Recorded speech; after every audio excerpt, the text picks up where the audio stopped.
여기 1절부터 보면 내가 첫째로 권하노니 모든 사람을 위하여 간구와 기도와 도구를 하라. 그리고 3절에 보면은 이것이 바로 하나님이 기뻐하시는 것이다. 하나님이 하나님 앞에 선하고 받으실 만한 것이다. 하나님이 기뻐하시는 것이라고 말씀하고 있습니다. 왜 우리는 모든 사람을 위해서 기도해야 할까요? 오늘 4절에 두 부분으로 나뉘어 있습니다. 먼저는 하나님은 모든 사람이 구원받기를 원하시기 때문입니다.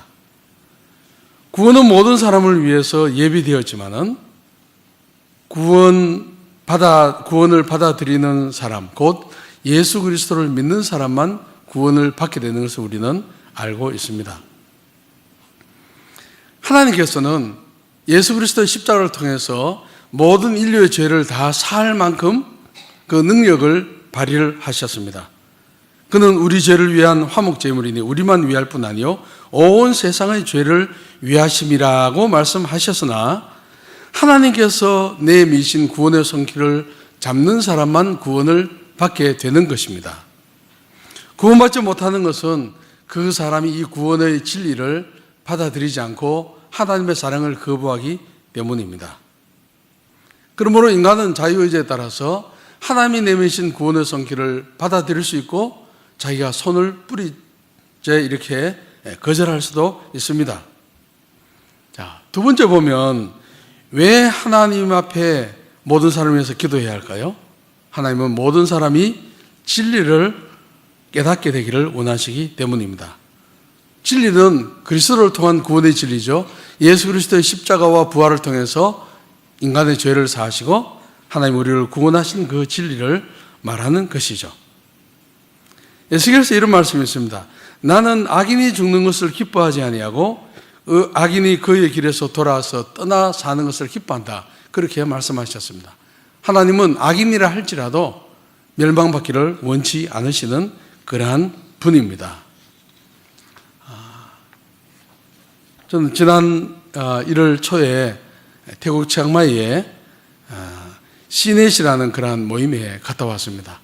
시넷은 남아시아, 동아시아, 동남아시아, 북아시아에 흩어져 있는 한 10억의 불교도들에게 복음을 전하기 위해서 세계 있는 교회들을 동원하고 또 불교 선교 전략을 연구해서 발표하는 그러한 모임입니다. 이번에는 세계 21개국에서 온 약 한 200명 조금 넘는 사람들이 모였습니다.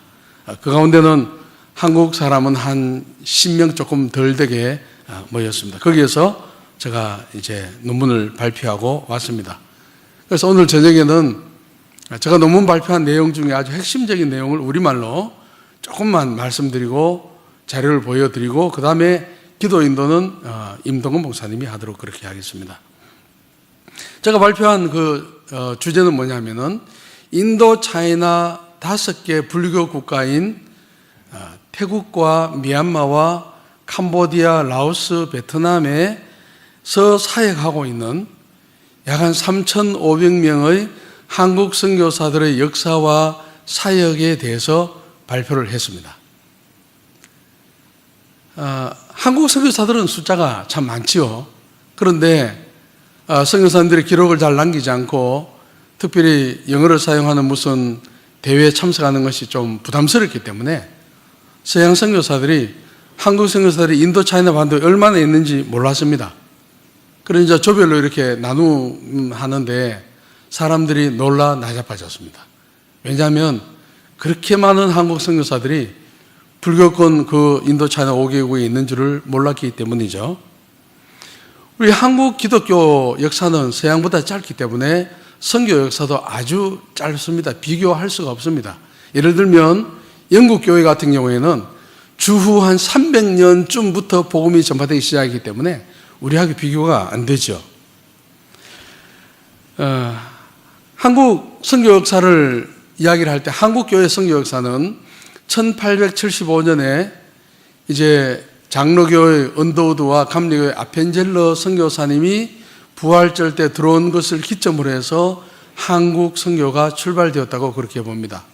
그래서 초기에는 우리가 복음을 받아들이는 나라였기 때문에 선교사들이 별로 없었죠.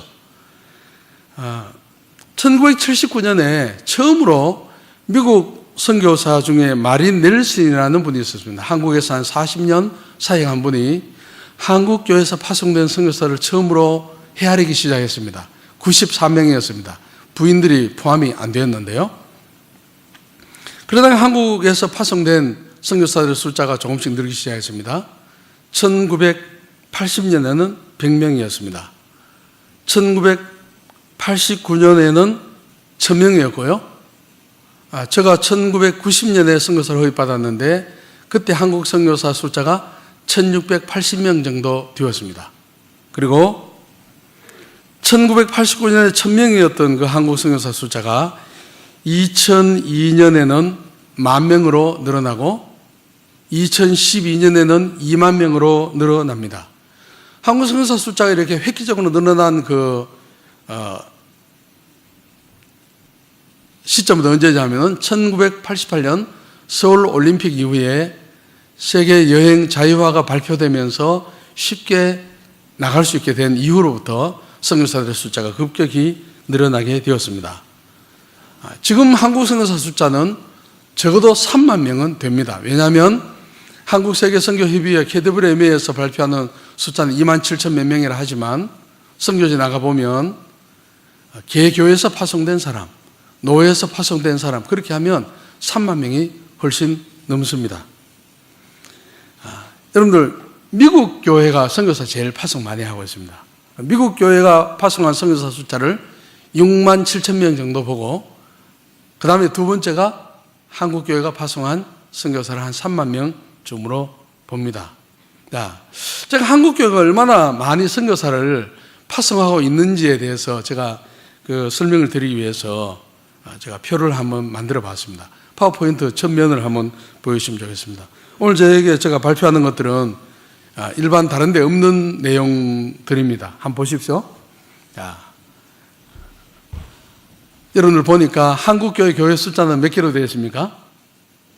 5만 5천 개 되어 있죠. 사실 정확한 건 아닙니다. 정확한 것은 아무도 모르기 때문에 제가 여러 군데 자료를 조합해서 한 저 정도 되겠다. 그리고 등록 교인 숫자는 통계청에서 발표한 겁니다. 그게 약 한 970만 정도 됩니다. 그럼 출석교인이 얼마나 될까? 이것도 계산이 힘들죠. 한국교회 실태조사라는 두꺼운 책이 나왔는데 거기에 보면은 한국교회 기독교인들의 예배 출석률은 75%로 나와요. 그래서 한 750만으로 저렇게 했고요. 그 다음에 파송 선교사가 약 한 3만 명으로 나왔습니다. 자, 미국의 남침례교라는 단체가 있습니다. 교단이 있습니다. 세계 침례교회 모든 교단 중에 제일 큰 교단이고 미국에서 개신교 교단 중에 제일 큰 교회가 남침례교단인데 그 교단의 교회 숫자가 4만 7천 개 정도 됩니다. 상당히 많죠? 거기에 등록된 교인 숫자가 1,500만입니다. 그러니까 미국 남침례교 하나의 교단에 속한 교인들의 숫자가 남한 대한민국 전체 교인 숫자보다 등록된 교인 숫자는 훨씬 더 많습니다. 상당하죠? 예. 그 다음에 그런데 미국 사람들은 숫자를 정확히 해야 하기 때문에 2007년도 12월 말에 미국 남침례교 1,500만 숫자 등록된 교인 중에 그 한 주를 딱 정해서 조사를 했는데 주일날 예배 참석한 사람이 530만이었습니다. 그리고 거기에서 파송된 선교사는 해외 선교사는 한 3,700명, 원래 5,500명까지 올라갔는데 얼마 전에 한 몇 년 전에 1,200명을 이렇게 출연했습니다. 그리고 국내에서 사역하는 사람, 국내 그 선교부 본부에서 사역하는 사람은 500명에서 4,200명. 선교비는 약 한 3억 불입니다. 미국 남침례교에서 파송된 선교사들은 자기가 선교비 모금을 하지 않습니다. 세계 모든 선교사들의 선망의 대상이 미국 남침례교에 속한 선교사들입니다. 왜냐하면 선교비를 모금하지 않기 때문입니다.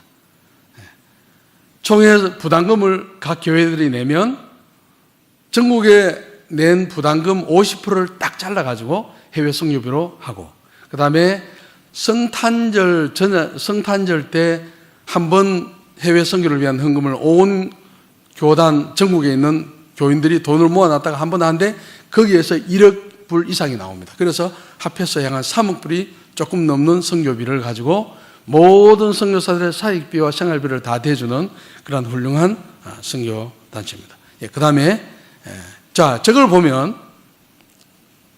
여러분들 미국 남침례교가 한국 교회만큼 선교사를 많이 보낸다고 하면 적어도 한 2만 한 5천 명이나 보내야 되겠죠? 그러니까 한국 교회는 미국 남침례교 교인들보다 훨씬 작은데도 선교사들은 훨씬 많이 보냈단 말입니다. 그만큼 한국 교회가 보낸 선교사 숫자는 미국 교회가 보낸 선교사 숫자에 비하면 어마어마하게 많은 숫자라는 것을 말씀드리기 위해서 이렇게 제가 비교를 한 겁니다. 그 다음에 파워포인트 꺼주십시오. 예, 이제 끄도 됩니다. 그건 나중에 사용하겠습니다. 자, 한국이 한 3만 명 선교사들 가운데 10% 이상인 한 3,500명 정도의 선교사들이 인도 차이나 반도에 있습니다. 태국에 한 1,000명이 있고 캄보디아에서 한 1,000명 내지 2,000명. 캄보디아에 있는 선교사들도 그 숫자를 모릅니다. 왜냐하면 한국 선교사회에 가입된 사람과 가입되지 않은 사람이 반만점이기 때문입니다. 라오스에는 한 200명의 한국 선교사들이 있고 미얀마에는 한 350명, 베트남에는 한 500명 선교사들이 있습니다. 인도 차이나 반도에서 그 파송된 국가별로 하면 한국 교회에서 파송된 선교사들이 다른 나라에서 온 선교사들보다 훨씬 더 인원이 많습니다. 그래서 제가 발표할 때 어떤 이야기를 했냐면, 그러면 한국 교회가 인도 차이나 불교권 그 선교를 하면서 기여한 것이 뭔가? 예를 들어서 우리가 뭐 선교사 숫자가 많기 때문에 교회를 많이 개척하고 일을 잘한다면 조금 어폐가 있죠. 그래서 어떤 이야기를 나누냐면은 인도 차이나 반도에 있는 태국이나 미얀마나 라오스나 캄보디아나 이런 모든 나라는 태국인은 불교인이다. 라오스인은 불교인이다. 캄보디아인은 불교인이다. 만약에 그 사람이 불교를 버리고 다른 종교를 믿었다면 그건 매국노다. 태국 사람 중에 예수 믿는 사람은 저 사람은 민족을 배반한 반역자다. 그렇게 생각합니다. 그래서 태국 같은 경우에는 기독교를 뭐라고 하냐면은 사사나 파랑이라 합니다. 사사나는 종교고 파랑은 서양 백인만을 의미하는 겁니다. 그러니까 일본 사람도 외국인이고 한국 사람도 외국인이지만은 파랑이라 하지 않습니다. 콘 이쁜, 콘 까올리 그렇게 합니다.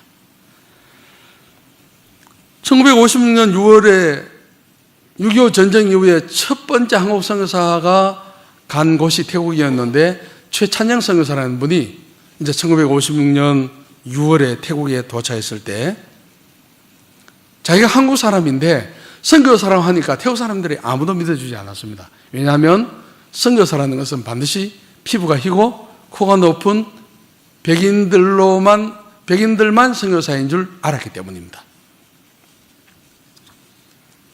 태국의 두 번째 선교사라고 한 분은 김순일 선교사라는 분이었습니다. 그분은 1956년 11월에 태국에 간 분인데 이분이 1954년에 대구 경북대학교에서 국제 무슨 기독교 그룹 거기에 모임이 있을 때 태국에서 온 마나라는 청년이 있었는데 그 청년이 이 김순일 선교사님에게 와서 그렇게 이야기하는 겁니다. 당신이 만약에 태국에 선교사로 가준다면 아마 태국 사람들이 기독교를 서양 종교라고 하지 않을 것이다. 그러므로 당신은 태국에 선교사로 가주면 좋겠다고 했습니다. 그래서 그는 태국에 선교사로 가게 되었습니다. 한국 선교사가 기독교가 동양인의 종교도 될 수 있다는 것을 인도 차이나 불교권에 심음으로써 바로 기독교는 서양 종교라는 그 공식을 깨뜨린 역할을 한 겁니다. 그래서 그것이 선교학적인 측면에서 볼 때 한국 교회에서 파송된 선교사들이 가장 크게 역할한 것은 바로 그것이라고 제가 발표를 했습니다. 자, 이제 지금부터 그 한 나라마다 아주 간단하게 제가 말씀드리겠습니다. 일반 선교사는 말하지 않고 이제 그거 말고 다른 걸 좀 보여주시기 바랍니다. 예.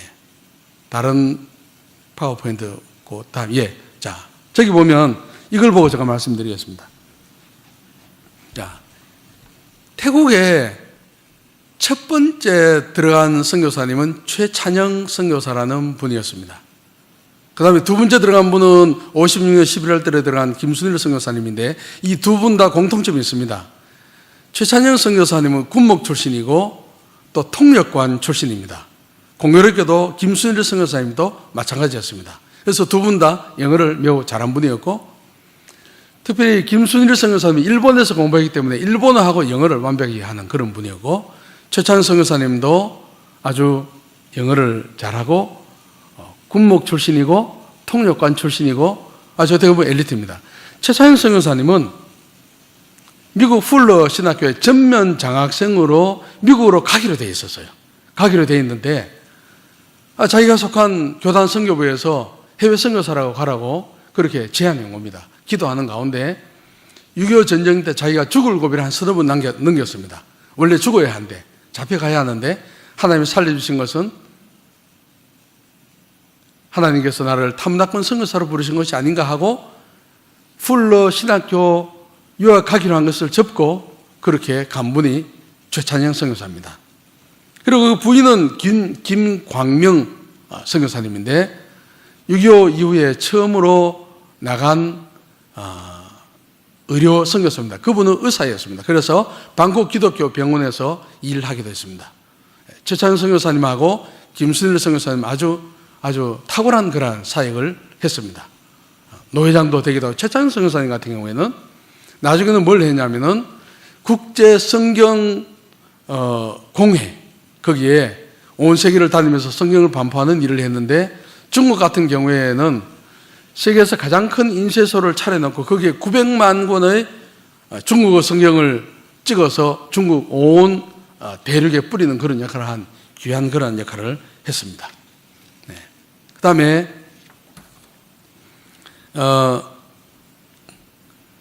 태국에 이제 김순일 선교사님이 치앙마이에서 사역할 때 맥케인 나병 환자 나병 병원 거기에 일을 할 때 의사 선교사가 필요하다고 했을 때 이분이 한국 연결해서 대구 동산 그 병원에 있습니다. 동산 의료원 그 복지선교회에 부탁을 해가지고 누구를 선교사로 보냈냐면은 송예근 박사라고 의사 선교사입니다. 그분은 박정희 대통령의 주치의였습니다. 그분이 세 번째로 의료 선교사로 1966년에 갔습니다. 그리고 그 뒤에 1970년대 신홍식 선교사라는 분이 가서 지금까지 사역하고 있습니다. 그분은 80이 넘는데도 지금까지 사역하고 있습니다. 그래서 1956년부터 80년까지 보면 25년 동안 태국에 파송된 한국 선교사는 얼마 되지 않았습니다. 7가정 14명이었습니다. 그러다 그 이후에 1980년대는 31가정, 90년대는 154가정, 2000년대는 167가정, 그리고 지금은 한국 선교사가 1000명이 훨씬 넘습니다. 태국 치앙마이는 큰 도시가 아닙니다. 치앙마이에 한국 선교사들이 500명이 넘습니다. 훨씬 넘습니다. 왜냐하면 중국과 그리고 미얀마와 또 인도에서 추방된 선교사들이 지금 치앙마이에 몰려있기 때문에 치앙마이에 있는 태국 선교사들도 다른 나라에서 추방되어서 흘러 들어온 선교사 몇 명인지 모르기 때문에 500명은 훨씬 넘습니다. 그래서 태국은 적어도 한국 선교사 1000명이 훨씬 넘습니다. 한국 선교사님들이 제일 많이 하는 사역은 교회 개척입니다. 2017년에 한국에서 파송된 27,000여 명의 선교사들을 조사를 해보니까 84%가 교회 개척을 하고 있었습니다. 그래서 한국 선교사들은 가는 데마다 교회 개척을 가장 많이 합니다. 자, 그 다음에 라오스가 있죠. 이제 라오스부터는 전부 다 동그라미를 했습니다. 왜냐하면 이름을 밝히면 안 되기 때문에. 1994년 12월 31일 날 처음으로 라오스의 선교사로 들어갔는데, 저분은 그 선교사님은 태국에 와서 한 2년 정도 언어 훈련을 하다가 언어를 다 태국말을 하고 라오스 말은 경상도 말과 전라도 말 정도 차이밖에 나지 않기 때문에 제가 라오스 말을 들으면 대부분 알아듣고 또 태국 말을 라오스 사람들이 대부분 알아듣고 라오스 사람들은 제가 신학교사회 할 때 라오스에 학생들이 왔는데 한 달쯤 되면 태국 말을 완전히 다 알아듣습니다. 알아듣고 쓰고 다 합니다. 비슷합니다. 근데 라오스도 그렇고 캄보디아, 미얀마, 베트남 다 마찬가지인데 한국이 수교되기 전부터 선교사들이 먼저 들어갔습니다. 라오스에 있는 선교사님들의 숫자는 한 200명이 조금 넘습니다. 라오스는 여러분들이 아시다시피 법적으로 선교를 금지하고 선교사 비자라는 것이 아예 없습니다. 선교사 비자 있는 나라는 태국밖에 없습니다. 다른 네 나라는 없습니다. 그리고 그 어떤 사역을 많이 하냐면 스포츠 사역, 유치원, 그 다음에 학교, 그 다음에 농업 사역, 문서 사역, 한인교회, 의료 사역, 캠퍼스, 그 다음에 대학 교수 사역, 직업교육, 카페를 열어서 커피를 파는 그러한 사역, 그 다음에 NGO 사역, 그 외에 동물병원도 한 사람이 있고, 자동차 정비한 사람이 있고, 각종 그런 일을 통해서 하는데, 겉으로 드러내어서 교회 사역을 못하도록 되기 때문에, 다른 사역들을 많이 합니다. 예를 들면, 김 선교사님이 가서 축구를 시작했습니다. 축구 사역. 라오스 국가대표는 전부 다 저 선교사님 밑에서 그 기숙사에서 자라나서 선수가 된 사람들입니다. 그리고 태권도도 마찬가지입니다. 그래서 한국 태권도 선교사에 가서 라오스 국가대표 그 태권도 팀을 만들고 그렇게 했습니다. 그러니까 어떻게 보면 직접적인 사역은 아니라 할지라도 굉장한 영향을 끼치는 그러한 사역을 한국 선교사님들이 감당을 하고 있습니다. 그 다음에 이제 캄보디아인데요. 캄보디아는 93년에 한국 선교사님이 제일 먼저 갔습니다. 먼저 갔는데 최찬현 선교사님이 1956년 6월에 태국에 갔을 때 2년 이후 1958년에 그 기독교 선교연맹 CNMA라고 하는데요. 크리스찬 미셔너리 얼라이언스라는 선교단체에서 그 선교단체가 인도차이나 반도 선교를 대부분 다 감당을 했습니다. 미국을 중심으로 한 선교단체인데요. 이제 거기에서 이분을 주 강사로 모셨습니다. 일주일만 남아서 집회를 인도하라. 최찬 선교사는 영어를 잘했기 때문에 캄보디아는 물론 못하죠. 그래서 영어로 집회를 인도를 했습니다. 집회를 인도했는데 사람들이 은혜를 받아가지고 선교사님들이 계속 해달라 해서 23일 동안 전국을 돌아다니면서 집회 인도를 하고 왔습니다. 그러니까 캄보디아에 처음 간 선교사님은 1958년에 태국에 56년에 가 있던 최찬영 선교사님이 가장 먼저 갔습니다. 아시아 사람으로서는 처음으로 선교사로 캄보디아 발을 내디딘 그런 사람입니다. 그러고 난 뒤에 1974년에 임세종 선교사라는 분이 있어요. 태권도 사범이었습니다. 그분이 가서 어마어마한 사역을 했습니다. 큰 예배당을 건축해서 거기에서 700명의 사람이 예배를 드렸습니다. 과원도 세웠습니다. 아동병원도 세웠습니다. 어마어마한 일을 짧은 시간에 하고 나왔습니다.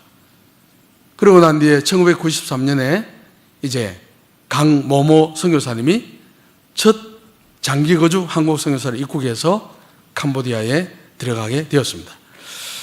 자, 캄보디아 한인, 각 나라마다 한인 선교사회가 다 있습니다. 그런데 캄보디아 한인 선교사회에 소속되어 있는 선교사는 1000명밖에 안 됩니다. 한 500가정 되죠.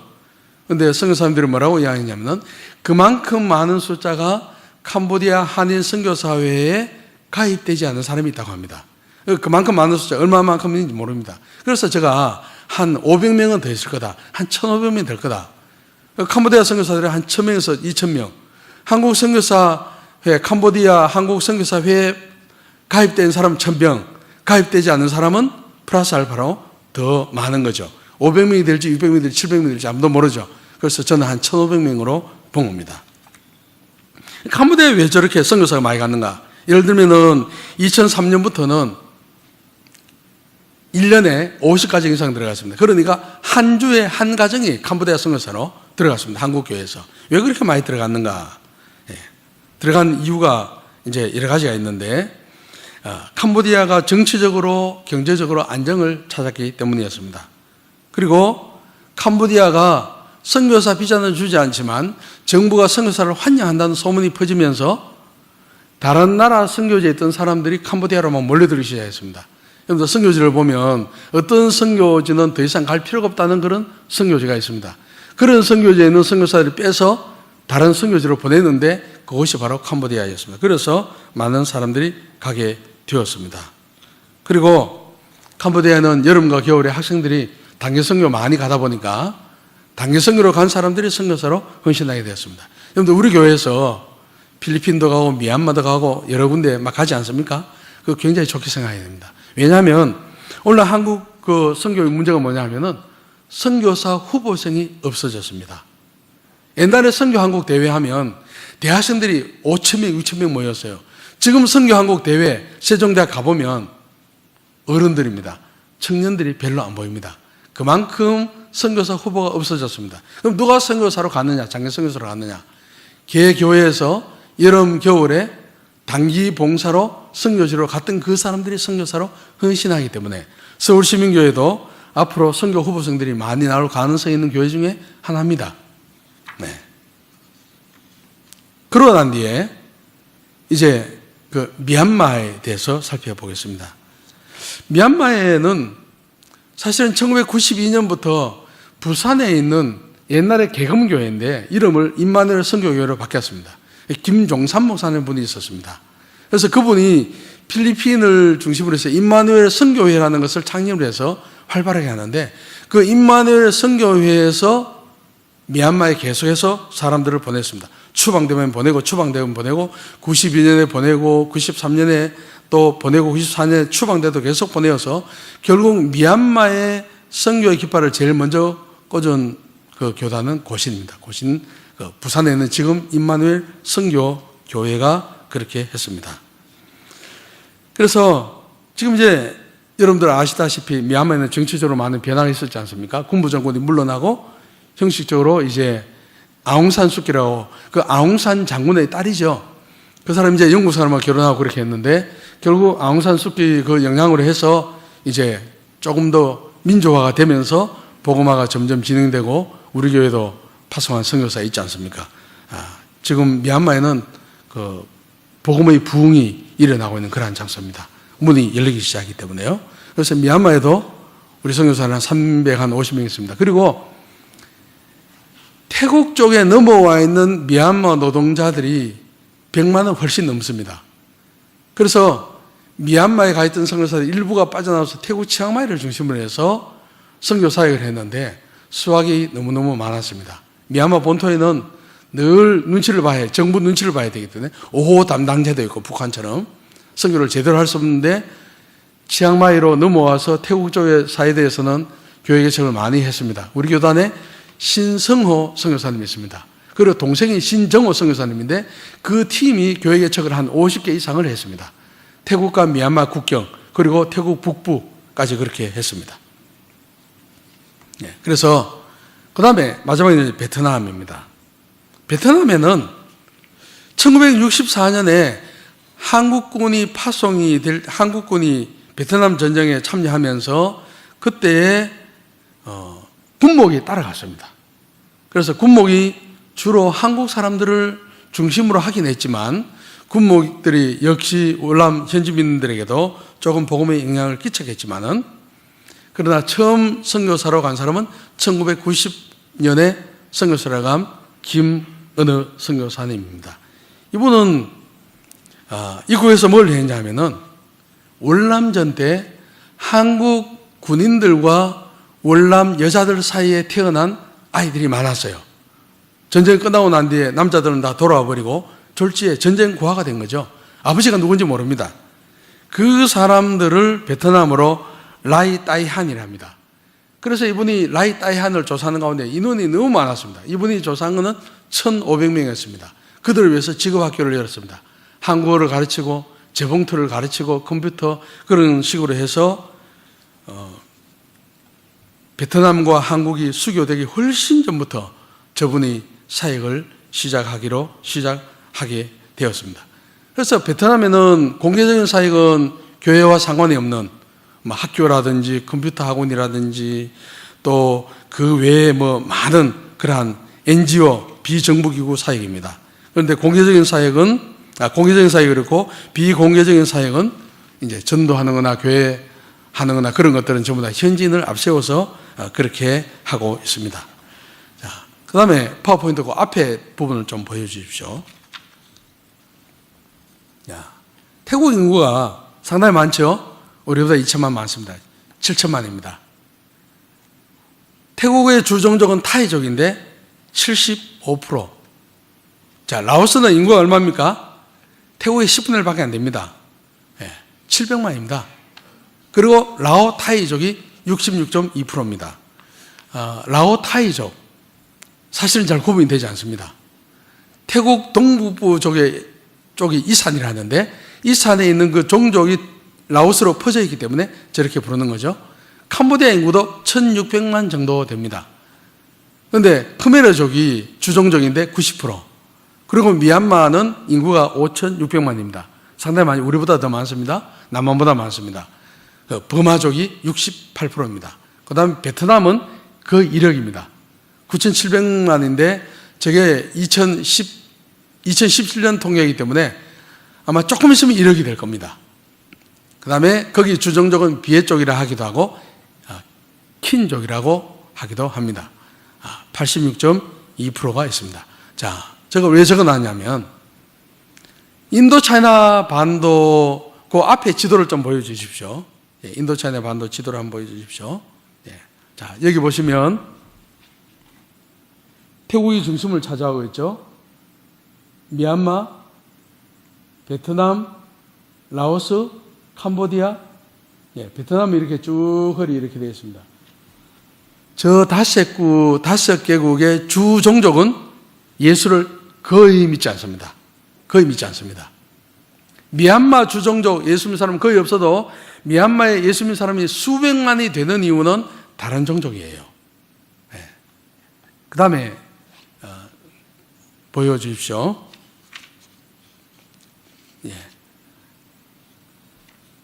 그 위에 국기 나온 부분 있죠? 자, 여러분들 국기 보면 라오스, 베트남, 캄보디아, 태국입니다. 그런데 미얀마 국기가 변했습니다. 버마가 미얀마 됐잖아요. 국기가 저를 변해서요. 라오스 국기하고 비슷하죠. 그런데 세 가지 색깔로 저렇게 되어 있습니다. 그 다음에 다른 거 보여주십시오. 이제 저희 제자 중에 라후 부족이 있었습니다. 그 중에 제자 2명이 있는데 아짜는 뭐 선생 혹은 목사님이라는 뜻입니다. 끼티차이와 시티차이가 끼티차이는 자행이고 시티차이는 처남입니다. 그 두 사람이 신학교를 하는데 원래는 대나무로 엉성하게 지었는데 하나님 은혜 주셔서 싱가포르 교회, 미국 교회, 흥금화교회에서 LTC 라오 트레이닝 센터라는 건물을 완공을 했습니다. 안에는 다 완공 못했지만 저 옆에 있는 저 친구는 아잔 시티차이라는 사람입니다. 저 사람은 신학교를 오랫동안 운영하면서 자기는 사례를 한 번도 받아본 적이 없어요. 자기는 사례 없이 사역합니다. 그런데 밑에 있는 교사들에게는 한 달에 10,000바트 이상씩 월급을 줍니다. 그런 제자입니다. 하나님께서 은혜 베푸셔서, 은혜 베푸셨다고 할 수는 없죠. 저 친구가 뭘 했냐면 자기 외삼촌이 미얀마에 있는 쿤사라는 마약 왕이 있었습니다. 그 마약 왕과 아주 친하게 지내면서 젊은 시절에 약을 좀 많이 팔았습니다. 미얀마 쪽에 있는 마약을 가지고 와서 태국 방콕 쪽에 팔고 해서 땅을 상당히 사놨어요. 그래서 그걸 가지고 지금 살아가고 있습니다. 사례는 하나도 받지 않고 하나님 미리 주신 것이라고 하기는 좀 애매하지만 그렇습니다. 그 다음에 자, 여기 제가 이제 조금 설명을 드리겠습니다. 이번에 한국에서 3명 같이 참석할 때 누구하고 참석했냐면은 많이 본 사람이죠. 한정국 선교사님이라고 있습니다. 한정국 선교사님은 한국 기독교 선교협회 KWMA의 사무총장을 2텀 한 분이에요. 그 다음에 이분이 누구냐면은 이용웅 선교사라는 분입니다. 이분은 GP 선교회 선교사 수백 명인데 거기에 대표 두 텀을 한 분인데 저하고 이제 3명이 갔습니다. 이분이 지금 하는 사역이 뭐냐면 의정부에서 태국인 교회 사역을 하고 있습니다. 태국인들 한 50명 모이는데 교회 자체 건물을 세를 내가지고 한 달에 전세가, 한 달에 월세가 200만이에요. 200만 원. 태국 교인들 한 40% 정도 11조를 합니다. 그래서 여기 4명이 있습니다. 여기 요 여자 이름이 아잔 나라는 사람인데요.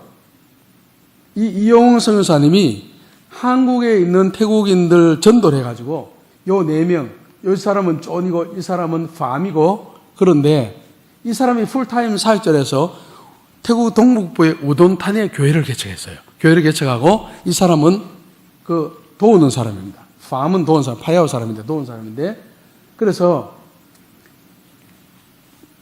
이분이 한국에서 태국 사람들 전도해가지고 태국 사람들을 태국에 보내가지고 교회를 개척하고 신학교를 가고 해서 이제 사역자로 만들고 훌륭한 신자로 만드는 그런 역할을 한 거죠. 자, 제일 오른쪽에 있는 분은 1987년쯤 파송돼서 태국에 파송돼서가 30년 넘은 성교인데 여러분들 세문안 교회 아시죠? 세문안 교회 100주년 기념으로 파송된 조준형 선교사라는 아주 훌륭한 분입니다. 이분이 태국 치앙마이에 제일 먼저 온 한국 선교사인데 이분이 태국 그 치앙마이 파얍 신학대학교에 교수를 하다가 그 다음에 동북부에 가서 우돈타니에 전도 훈련소를 했습니다. 그래서 태국 사역자들을 많이 훈련시켰는데 이분이 다시 치앙마이로 돌아오고 은퇴를 하고 염신승 선교사라는 분이 있습니다. 이분이 이 두 분 다 아주 훌륭한 분이고 다 박사학위를 끝낸 분이고 신학교 교수 출신인데 이분이 이 선배 선교사를 바톤을 이어서 그 사역을 하고 있는 분입니다. 아주 귀한 분이죠. 예. 그 다음에요. 제가 아까 이용훈 선교사님의 사역자 보내서 아잔 나라는 사람이 목회하고 있는 반농사이 교회라는 곳에서 제가 태국어로 설교를 한 장면입니다. 예. 그 다음에요. 예. 그 반사마키탐 교회라는데 여러분 우돈타니가 그 주에 인구가 150만입니다. 교인으로 등록된 사람이 7,000명, 실제 교회에 나간 사람이 3,500명. 여러분들 150만 중에 1%면 얼마입니까? 1%면 15,000명입니다. 그렇죠? 0.5%면 얼마입니까? 7,000 한 5,600명 되죠? 그런데 실제로 교회에 나간 사람은 3,000명 조금 넘기 때문에 저게 우돈탄이 150만 그 인구 중에 가장 큰 교회입니다. 저 교회가. 그리고 저기 옆에는 학교가 딸려 있습니다. 미국 장로교 성교회에서 개척을 했습니다. 그 다음에요. 거기에 담임 목회자가 누구냐 하면은 이분입니다. 이분. 예. 이분이 제가 사역했던 파야오 신학교 11기 출신 분입니다. 그러니까 150만 인구 중에 가장 큰 교회 담임 목사님입니다. 저분이. 그 교회 주일날 몇 명 모이느냐? 280명 모입니다. 여러분들 태국에 280명이면 한국 교회로 말하면 한 2만 8천 명 정도 생각하시면 됩니다. 예수 믿는 사람이 별로 없기 때문에. 예. 그 다음에요. 예. 저분 누구냐 하면 이분이 아잔 깨살이라는 사람인데 저 사람이 우리에게 태국어를 가르쳐 준 아줌마입니다. 우리 부부에게. 예. 날마다 몇 년 동안 가르칩니다. 그리고 저 가족들이 1994년 온 가족이 세례를 받고 예수를 믿고 저 사람이 사역자가 됐습니다. 사역자 됐는데 이 아버지가 84세입니다. 이 아버지가 포티 위라캄이라는 분인데 84세인데 얼마 전에 죽을 경우가 돼서 병원에 갔는데 수술하고 난 뒤에 제가 방문해서 복음을 전했습니다. 예, 그런데 예수를 잘 안 믿죠. 자, 저분이 그 마을에 불교를 주도하는 큰 마을에 불교를 주도하는 분입니다. 영상을 하나 보시겠습니다. 제가 이제 저분에게 복음을 전하는 그런 장면인데요. 한번 보십시오.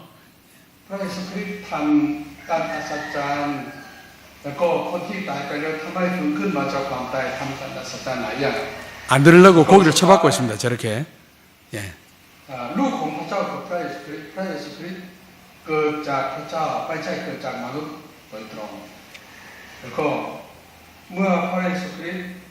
อยู่ในร่มนี้ 예. 예. ไต่สอน 예. มนุษย์ 그다음에 ที่เป็น 됐습니다. อ่า 예. 지금 태국어를 막 더듬고 있습니다. 오랜만에 해가지고. 예. 그다음에 예. 제가 마지막으로 하나 말씀드리고 하겠습니다. 제가 급한 기도 제목을 받았습니다.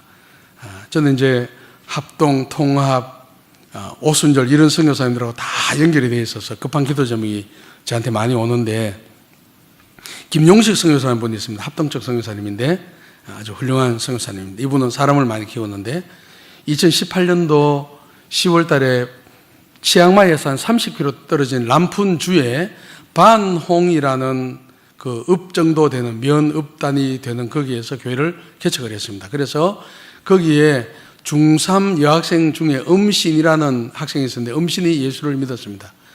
태국 사람들은 주민등록증에 종교를 적습니다. 그래서 음신이 동사무소 가서 내가 예수 믿기 때문에 나는 종교를 바꾸겠다 해서 주민등록증을 다시 발급받으면서 종교란에 기독교로 종교를 그렇게 적었습니다. 그 말은 태국 정부로부터 핍박받을 수도 있고 어떠한 모든 그 이익을 다 불이익 감수하겠다는 그런 뜻이었습니다. 이번 1월 초에 한동대학교 팀이 한 8, 90명이 갔습니다. 거기 가서 이제 전도를 하고 하는데, 한동대 팀이 가 있을 때 교회 앞에서 입구에서 큰 차가 전복이 돼가지고 자기가 이 선교사님이 개척한 반홍 그 교회 바로 앞에서 2명이 죽었습니다. 큰 사고 나서 2명이 죽었는데 그 중에 한 명이 음신이라는 이 친척 언니, 친척 언니가 한 명 죽었습니다. 그 다음에 지난주에 그 교회 앞에서 오토바이 사고가 나서 음신 이웃집에 있는 언니가 또 죽게 되었습니다. 그래서 사람들이 어떻게 하냐면은 그 반홍 교회 간판을 계속 부수는 거예요. 교회 때문에 마을에 우환이 왔다. 자, 그래서 선교사님이 너무 급해서 이 사탄이 너무 이렇게 공격을 하니까 특별 기도를 해 주십시오. 기도 외에는 없습니다. 그렇게 했습니다. 그래서 제가 뭐라고 약속했냐면은 오늘 저녁 금요 기도회 때 우리가 서울시민교회 성도들이 합심해서 그렇게 기도하겠다고 했습니다. 우리 임동무 목사 올라오십시오.